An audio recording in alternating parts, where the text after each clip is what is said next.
Finally आपण motor आणलेली आहे। थॉमसनची मोटर आहे ही बघा, ही नवीन मोटर आणलेली आहे। आणि जी ही मोटर यूज करतात त्यांना माहिती ही की किती चांगल्या प्रकारे आहे ही मोटर। आणि हे कुट्टी बघा त्याच्यावर किती चांगल्या प्रकारे चालते। आणि ह्याच्यात जो गवत टाकणार आहे त्याचा भुस्साच निघतो। त्यामुळे मी आता तुम्हाला दाखवणार आहे ही नवीन मोटर आणलेली आहे आणि ही त्याच्यावर ही आपली टुडीची मोटर आहे, ही कुट्टी आहे ती कशी चालते आणि ते गवत किती प्रकारे चांगला बारीक करते ते। हे बघा, हे सुपर नेपियर आहे आणि हे सुपर नेपियरचं ही जाड कांडी आहे। आता ही एवढी जाड आहे ना की म्हणजे आपण जर कट करायला गेला तरी ती जाडच निघते। आणि जी साधी चापकटर असतो त्याच्यात हे जे अर्धे अर्धे तुकडे निघतात। आणि समजा आपण ही मेंढरानं तसंच घातलं ना तर फक्त बघा हा पुढचा जो पाळा आहे ना हा पालाच खातात। ही जी दांडकं आहे ती वाया घालवतात आणि मग ह्याच्यात प्रोटीन आहे ते पण जातं आणि कमी चारा होतो। कारण की ही दांडकं जी आहेत ती लोक खात नाहीत, त्यामुळे चाराही कमी प्रमाणात होतो। आणि ह्या कुट्टीत जर आपण टाकलं ना की ह्या दांडकांचं काही शिल्लक राहणार नाही, ते मी तुम्हाला दाखवते। आणि त्याच्यात ना चाराही वाढ होतो। आता कसं बारीक करते ते पण मी तुम्हाला दाखवते। आणि जेव्हा पण आपण अशी कुट्टी वगैरे चालू त्यावेळेला मात्र एक काळजी घ्यायची, आपण घरातल्याच लाईटीवर चालवायची, काही वेगळं नाही आहे। पण घरातल्या लाईटीवर चालवताना हे बघा हे असली केबल वापरायची, कारण की आपल्या ज्या घरातले कनेक्शनची ज्या वायरी असतात त्या बारक्या असतात। त्यामुळे काय होतं हे पूर्ण आपल्या घराची जी लाइटिंग आहे पूर्ण जळून जाईल। त्यासाठी जसं फ्रीजला आपण वेगळा मोठा एवढा बोर्ड असतो बघा त्याचा वेगळा कनेक्शन असतो, तसं ही केबल आहे, ही केबल पाहिजे तेव्हाच ही मोटर चालेल। नाहीतर आपण आपल्या घरातल्या जेव्हा बघितलं तर आपली पूर्ण घरची लाईट पूर्ण जळून जाईल।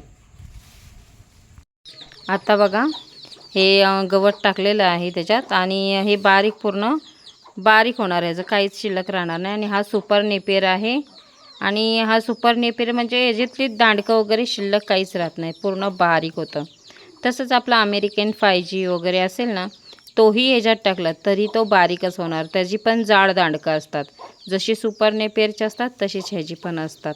म्हणून आपण ही कुटी असणं आपल्याकडे खूप गरजेचं आहे। जसं म्हणजे आपल्या मेंढरांसाठी बारीक करून व्यवस्थित चाराही होतोय, त्याचा जास्त प्रमाणात चारा होतो, कारण की दांडकांचं पूर्ण बारीक होत आहेत ते, त्यामुळे जास्त प्रमाणात चारा होतोय। आणि समजा की ज्यांचं मुरघास वगैरे करायचं असेल तरीही ह्याच्यातनं स्वतःपुरती मुरघास तरी करू शकतो, कारण की ज्यांची एकरची जमीन आहे ती मोठी मशीन लावतात। पण समजा आपल्याकडे गुंठ्याची असेल जमीन आणि आपल्याला स्वतःपुरती मुरघास करायचं आहे तरी ह्याच्यातनं व्यवस्थित बारीक करून मुरघास करता येतो आपल्याला। आणि कसं आहे ना की हा बारीक जेवढा होईल तेवढाच मेंढरांसाठी खूप चांगला आहे, म्हणूनच प्रत्येकाकडे ही मशीन असणं खूप गरजेचं आहे।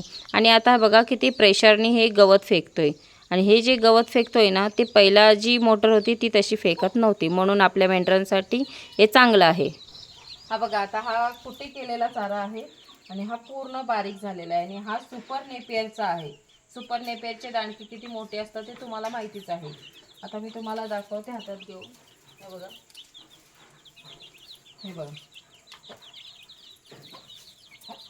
हे दांडकांचा बघा कसं झालेलं आहे, त्याच्यात काही राहिलेलंच नाही आहे। बघा कशा प्रकारे बारीकी झालेलं आहे। हा असा चुरा होतो म्हणून ही टुडीची कुट्टी लागते।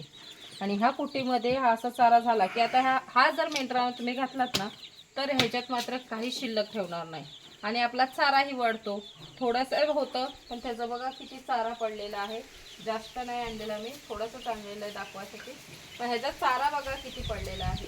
अशाने काय होतं आपला गवत वाया जात नाही, जास्त प्रमाणात गवत पण होतोय आणि त्यांचा पोटही जास्त चांगल्या प्रकारे भरतोय। मग आपल्या आपण जो गवत लावतोय त्या गवताची आपण काळजी घेतोय, तो गवत जर असा वाया जात असला तर आपल्यालाच त्रास होतो। मग असं कुट्टी करून घाला आणि त्याच्यासाठी ही टुडीची कुट्टी लागते आणि त्याच्यासाठी असली चांगली मोटर लागते। त्यामुळे असं म्हणजे नियोजन करा, जर तुमच्या कोणालाही असा त्रास होत असला तर असली मोटर आणा आणि मग त्या मोटरवर ही कुट्टी चालवा। तुमची कुट्टी कधीच खराब होणार नाही आणि कधीच तुम्हाला कसलाही प्रॉब्लेम येणार नाही। आणि अशा चांगल्या प्रकारे कुट्टी करून तुम्ही तुमच्या मेंढरांना घालू शकता। आता ही मोटर आहे ना आमच्याकडे कुट्टी मशीन, ही काय आता जुनी आहे आमची, खूप वर्षापासून होती। ही काय आम्ही यूज नव्हतं करत त्यावेळेला, म्हणजे रानात वगैरे चारायचं, थोडंसंच गवत लावलेला त्यावेळेला आम्ही यूज नव्हतं याला करत। पण जसं असं गरज भासायला लागली की मेंढरं वाढायला लागलेत, आपल्याला गवत जास्त पाहिजे, आणि जो गवत आपण लावलाय तो वाया घालवताय, त्याला कुट्टी केली पाहिजे. तेव्हा आम्ही ह्याच्यात जेव्हा गवत आम्ही कुट्टी करायला लागलेला तेव्हा तो मोटरचा प्रॉब्लेम आम्हाला दिसायला लागला. आणि त्यावेळेला आम्ही खूप म्हणजे तिला खर्च केलेला, खूप त्याला टेन्शन आलं आम्हाला की ती कसं काय रिपेअरिंग करायची. मग आता आम्हाला ह्या मोटरबद्दल माहीत पडलं. मग ही मोटर आहे ती आणल्यावर म्हणजे आम्हाला माहीत पडलं की ही मोटर वापरल्याने काहीच प्रॉब्लेम येत नाही. आणि ती पण 1400 RPMचीच आहे, ही पण सेम आहे 1400 RPMची. म्हणून ज्यांना कोणाला ही अशी मोटर आपली कुटी वापरतात त्यावेळेला मात्र असा साधी जी मोटर आहे ती लावू नये. आणि ती लावली तर ज्यांना असं प्रॉब्लेम येत असेल, आता कधी कधी कसं होतंय की जो आपण गवत कुटी करतोय तो कधी कधी आतमध्येच अटकून राहतोय. मग त्याला जी ताकद पाहिजे बाहेर फेकायला गवत ती त्या मोटरमध्ये नसते. म्हणून ही जी मोटर आहे ही गवत आतमध्ये ठेवतच नाही, एवढी तिच्यात ताकद आहे की ती बाहेर सर्व गवत फेकते. त्यामुळे ही मोटर या कुटीसाठी योग्य आहे. आणि ज्याला कोणाला असा त्रास होत असेल त्याने मात्र ही मोटर घ्या आणि ह्या मोटरवरती कुटी चालवा, तुम्हाला कधीच त्रास येणार नाही. कारण की आम्ही पण त्रास काढलेला आहे म्हणून आम्ही ही मोटर घेतलेली आहे. आणि ह्या मोटरने आता ही कुटी खूपच चांगली चालते. आणि कसं आहे ना, आपण काही लोक सुरुवातीला म्हणजे आता नवीन नवीन मोटर कुटी घेतात, कुटी करून घालायचा असा विचार करतात. आणि काही लोकांना आता तीच सवय लागलेली आहे कुटी करून घालायचं, त्यांना माहीत पडलेलं आहे. तसंच काही जे नवीन लोक आहेत ज्यांना कुटीचा म्हणजे बारीक करून अजूनपर्यंत घातलं नसेल किंवा घालायची आता सुरुवात केली असेल, मेंढरं वगैरे खात नसतील. आता हा बघा, हा जो कुटी केलेला चारा आहे हा आम्ही आता सरळ असंच घालणार आहोत आणि असंच नेऊन मेंढरांना घालणार आहोत. हे बघा, ह्याच्यात काही शिल्लक राहिलेला नाहीये, त्याचा पूर्ण पावडर झालेला आहे. त्यामुळे आता ह्याला असंच आम्ही जाऊन घालणार आहोत. कारण की आता आमच्या मेंढरांना सवय लागलेली आहे या कुटीच्या गवताची.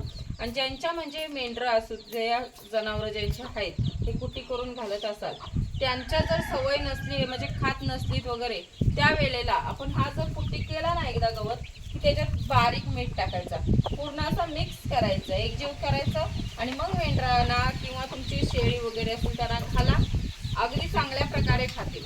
आणि त्यांना सवय लागसपर्यंत घाला. नाही तर असं म्हणाल की मीठ टाकायला सांगता म्हणजे कायमचं टाकायचंय, तर तसं नाहीये. आपण फक्त सवय लागसपर्यंत टाकायचं आहे. आणि जेव्हा एकदा सवय लागली त्यांना कुटी खायची तर ती त्याच्यातलं काही शिल्लक ठेवणार नाही. एवढ्या चांगल्या प्रकारे खातात आणि त्यांचा पोटही व्यवस्थित भरतो.